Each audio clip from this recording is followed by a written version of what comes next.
Biku Sangga yang saya muliakan, kepada ibu bapak sekalian, ibu-ibu dari Yayasan Paramita Sukha, keluarga Pahawa, dan juga ibu bapak sekalian yang datang dari manapun. Saat ini kita semua berkumpul di gedung Lembaga Pariyati Dhamma Sangga Theravada Indonesia, Wihara Vipassana Giri Ratana.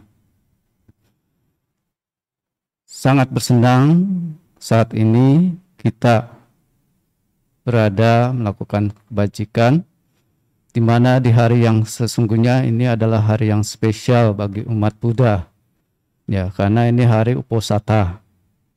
Nah, hari yang dikatakan Uposatang Upawasati, hari mengamalkan perilaku yang baik, sila.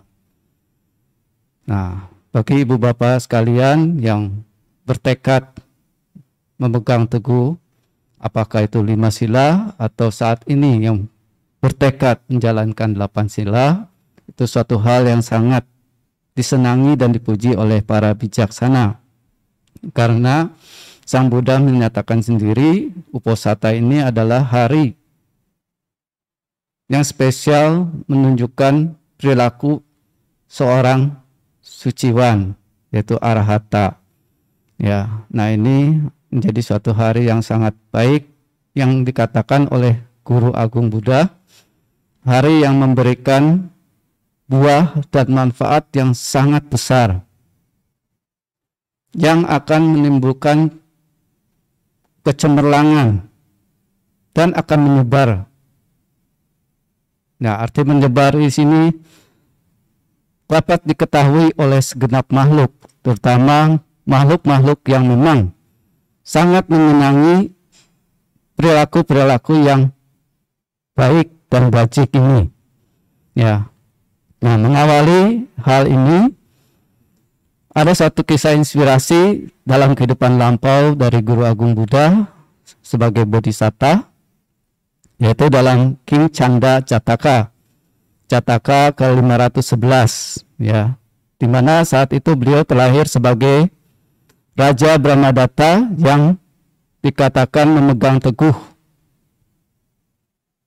kebenaran Dhamma dan menganjurkan kepada rakyat serta pemimpin-pemimpin pemerintah untuk melakukan perilaku yang baik ini di setiap hari Uposatha, apakah menjalankan 5 sila atau terutama menjalankan 8 sila.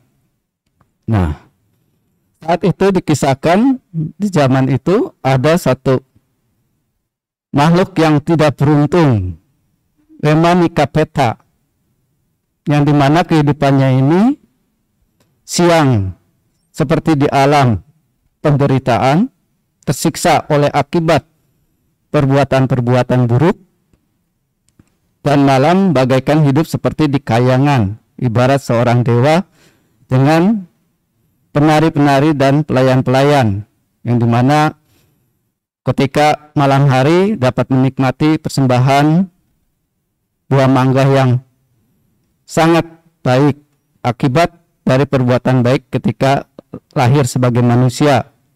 Ya, waktu itu berdana buah mangga kepada seorang upasika yang menjalankan Uposatha. Nah, dan beliau sendiri pun ketika menjadi manusia melakukan Uposatha setengah hari, yaitu ketika pukul 16 sore hingga pukul 6 pagi. Jadi bertekadnya hanya setengah hari. Tapi akibat perbuatan itu, karena beliau ini dalam kehidupan manusia sebagai orang yang berperilaku buruk, tetapi dari jasa yang dilakukan ini menyebabkan dia ini terlahir sebagai peta, Vemanikapeta, yang siang menderita, malam bagaikan di alam surgawi. Nah, suatu ketika Raja Brahmadatta ini sendiri atau Bodhisatta telah turun tahta, nah kebiasaan seorang raja yang telah turun dari singgasana menjadi menjalani kehidupan sebagai samana petapa. Nah, suatu ketika petapa ini menemukan buah mangga yang terhanyut di sungai yang berasal sesungguhnya dari tempat makhluk Wima Nikapeta itu. Nah, ketika mendapatkan buah mangga ini, beliau memakan dan sangat mendambakan, merindukan, tergoda, terpikat oleh buah mangga itu, dan mengharapkan setiap hari mendapatkan buah mangga ini, sehingga apa menimbulkan suatu pandangan yang tidak benar bahwa bila buah mangga ini tidak ada lagi, beliau tidak akan makan. Nah, jadi ada suatu kerinduan terhadap kemelekatan buah mangga ini. Nah, dewa-dewa bumi yang ada di sekitar tempat petapa Bodhisatta ini ya sangat mengkhawatirkan perjuangan dari seorang mantan raja atau Bodhisatta ini, karena akan kalau kerinduan terhadap sesuatu hanya terhadap buah mangga ini terus dilakukan akan meruntuhkan kebajikan beliau. Nah, sehingga menasehati agar jangan merindukan buah mangga itu, kembali pada praktik latihan. Tetapi petapa ini bersikukuh untuk mendapatkan buah mangga, hingga akhirnya Dewa Bumi ini memberitahukan bahwa buah itu berasal dari tempat makhluk Wima Nikapeta tersebut, sehingga ditunjukkan jalan. Nah, ketika di sana saat itu dia menyaksikan kebun mangga yang penuh dengan buah-buah mangga yang ranum. Ya, buah-buah mangga yang sangat ranum. Nah, ketika memasuki area buah hutan mangga itu, di tengah-tengah beliau menyaksikan sesosok makhluk yang sangat menyeramkan yang sedang mengalami penderitaan. Nah, batin beliau saat itu ya merasa teriris, ya, merasa ngeri menyaksikan makhluk yang besar dalam kondisi penderitaan yang diterimanya saat itu. Tetapi ketika menjelang sore, makhluk yang mengerikan itu tiba-tiba hilang dan berubah wujud menjadi seorang pemuda yang tampan bagaikan seorang dewata. Nah, saat itulah beliau kemudian menanyakan jati diri dari makhluk ini, siapakah Anda? Nah, ketika makhluk ini memperhatikan pertapa Bodhisatta ini, dan beliau mengetahui bahwa pertapanya ini adalah raja beliau ketika kehidupan sebagai manusia, karena saat itu beliau adalah bawahan dari Raja Bodhisatta atau Brahmadatta. Karena Peta ini asalnya adalah seorang menteri kehakiman yang berperilaku yang sangat buruk, menerima suap dan memutarbalikkan fakta kebenaran. Tetapi karena ada putusan harus menjalankan hari Uposatha, nah beliau pun mencuri-curi, tidak melaksanakannya.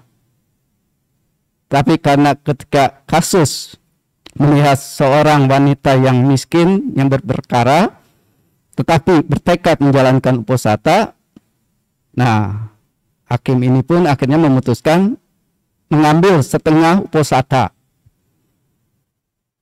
Nah, ketika mengetahui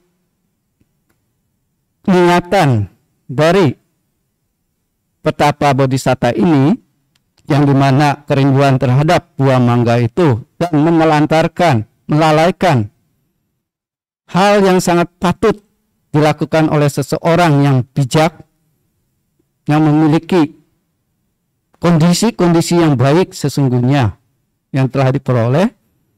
Nah, apabila ini tidak segera dibangun kembali, orang atau raja ini pun akan mengalami keruntuhan yang jauh lebih fatal dari kehidupannya sebagai manusia.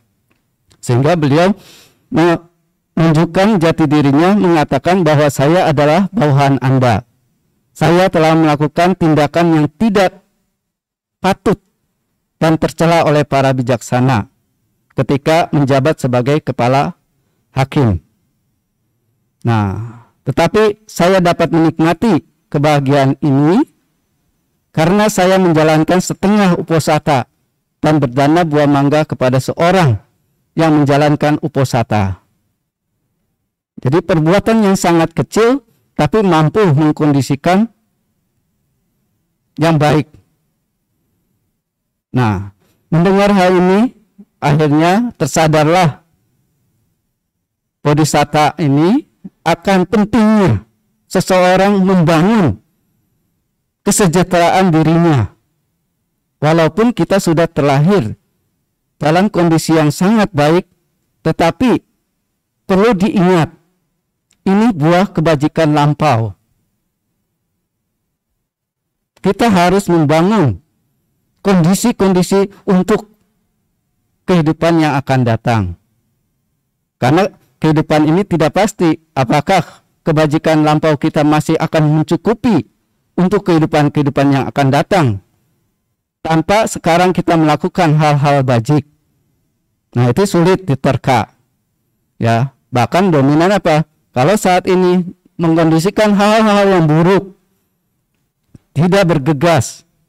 Nah, cenderung hal-hal buruk ini saat ini akan dominan ketika seseorang nanti meninggalkan kehidupan saat ini. Ya. Jadi tidak bisa bergantung, berspekulasi, ya kebajikan saya yang lampau mungkin masih banyak, Bante. Ya, pasti saya lahir lagi di alam baik, belum tentu. Karena apa? Saat inilah yang menentukan pengondisiannya. Agar kekuatan kama-kama yang lampau, yang baik pun akan menjadi persesuaian dengan karma bajik sekarang, sehingga akan dominan muncul membawa seorang lebih sejahtera. Nah, inilah yang kemudian menggugah Bodhisatta untuk segera bergegas pada misinya sebagai seorang petapa. Beliau kenapa meninggalkan takhta dan terus menjalankan kebiasaan wanaprastha, meninggalkan kehidupan duniawi dan menjadi petapa. Nah, akhirnya beliau mengembangkan latihannya baik segi perilaku, moralitas, dan juga pengembangan cita bawana. Pengembangan cinta kasih beliau kembangkan hingga di akhir cerita ketika Bodhisatta petapa ini meninggal, beliau pun terlahir kembali di alam Brahma sebagai dewa Brahma. Nah, inilah yang Sang Buddha sangat memuji sekali hari Uposatha ini. Nah, di dalam Anguttara Nikaya Atha Nipatapali kelompok 8, khotbah Uposatha ini secara berturut diuraikan. Yang satu berjudul Sangkitu Uposatha Sutta, kemudian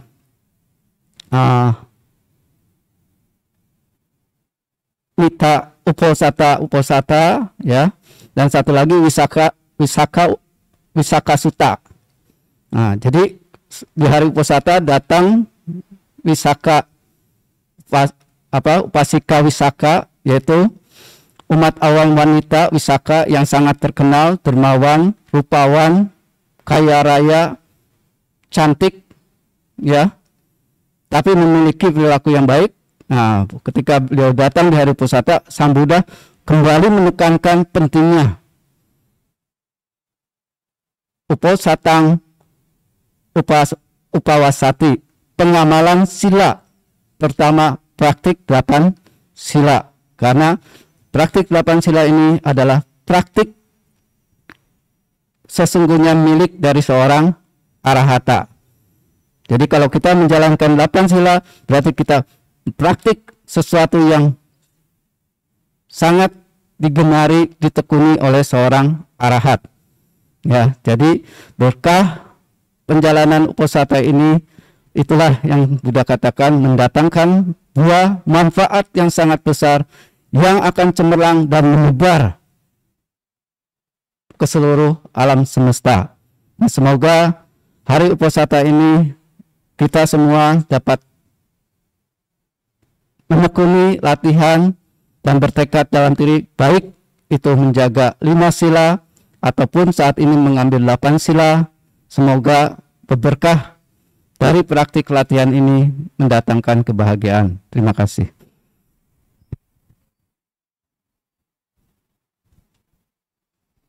Ya, baik kepada Ibu Bapak sekalian, semoga apa yang telah kita lakukan, kita tekadkan jasa kebajikan ini dengan upaya-upaya yang telah kita upayakan.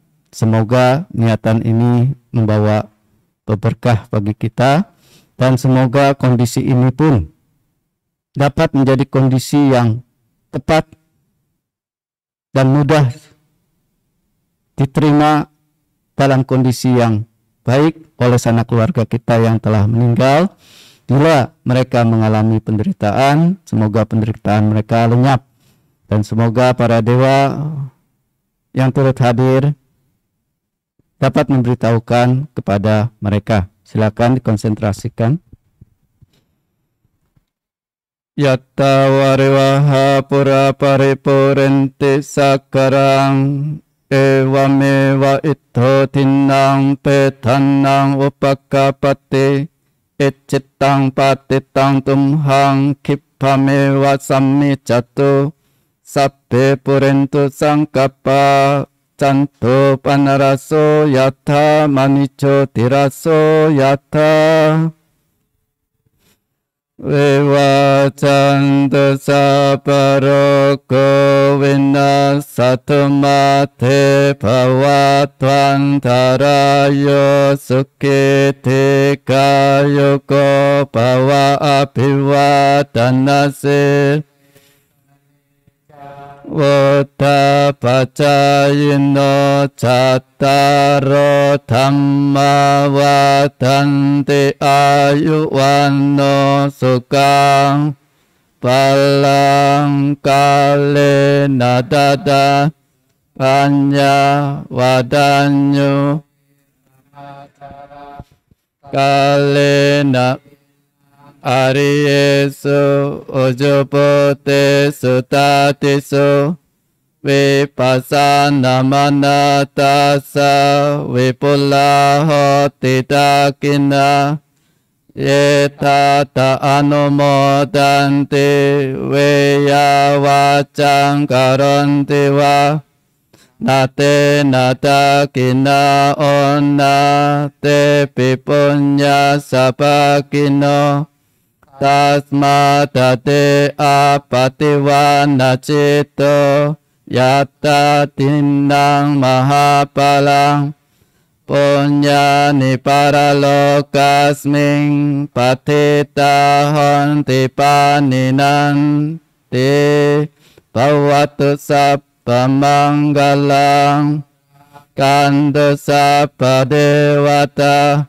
sabba putta nupawena sattha sote bhavantu te bhavatu sabba manggalang rakantu sabba dewata sabba dhamma nupawena sattha sote bhavantu te bhavatu sabba manggalang rakantu sabba dewata sabba sangha nupawena sattha sote bhavantu te.